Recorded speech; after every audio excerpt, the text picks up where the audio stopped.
Welcome to another video with Coach Leck. This one will be much shorter, I promise.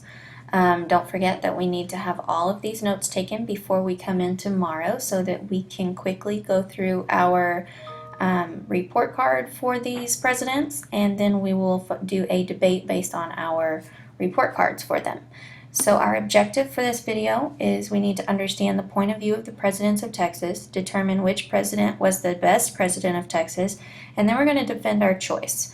The second part of this objective, the determine which one we like the best, and the defend your choice is part of our lesson tomorrow with our worksheet, which is the which one do we like the best, and the debate, which is defend your choice. Before we do that, we need to do some things like make this chart. So if you need to pause now and create this chart on page 66. You'll notice that Sam Houston and Mirabeau B. Lamar are the biggest of the two. Stephen F. Austin and Anson B. Jones, they're only about 3 lines in your notebook each.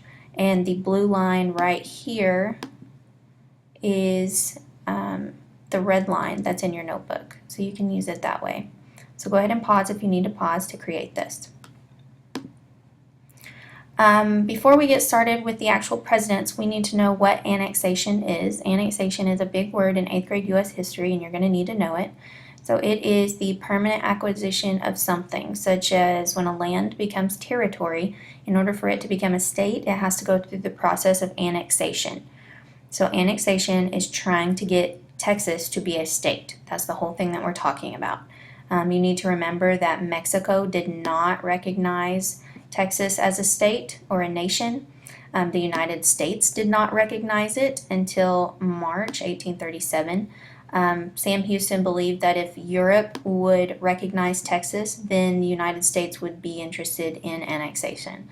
So as far as Sam Houston is concerned, you have to get recognition as a nation state before you can become part of the United States. So with your chart on page 66, you need to copy the stuff in blue. The first thing you need to know is that Stephen F. Austin became the Secretary of Texas under the first president, Sam Houston. He was a little bit bitter about it, but you got to roll with it. He established the Texas Rangers to protect the Texans from the Indian raids, which was a big deal. And very soon after the election, he died of pneumonia in 1836. When he died, Sam Houston said, "The father of Texas is no more. The first pioneer of the wilderness has departed." You need to know that quote and know that that quote is talking about Stephen F. Austin. Whenever I say you need to know it, it's because it's probably on the test. For the very bottom of your chart, Anson B. Jones, you need to know that he was the 4th president. Stephen F. Austin was not the first. So I'll go ahead and delete that so you're not confused. Anson B. Jones was the 4th president from 1844 to 1845. It was a very short presidency because he achieved statehood.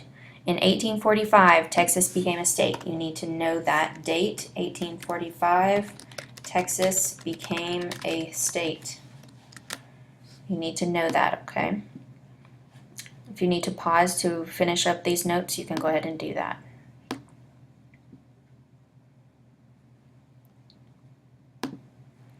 For Sam Houston and Mirabeau B. Lamar, we're going to take notes on both of these guys. There's only 2 slides for them. You need to put them in the appropriate place in that chart. So right by Sam Houston's name, you'll put that he's the first president of Texas.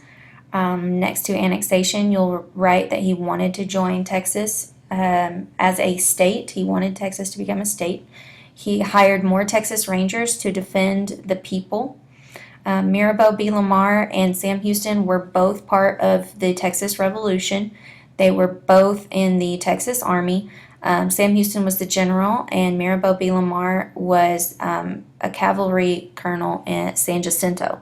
He was did a very good job at San Jacinto. He rescued some people behind enemy lines, and even the Mexicans were very impressed with him.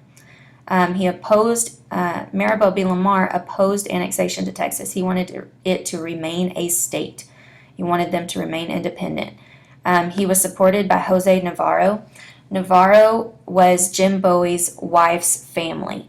So that was the whole family. And in the Alamo, those Navarro women stayed with Jim Bowie for a long time.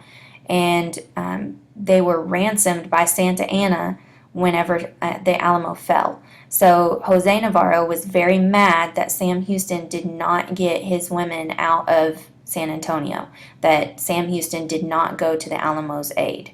Maribel B. Lamar also hired more Texas Rangers.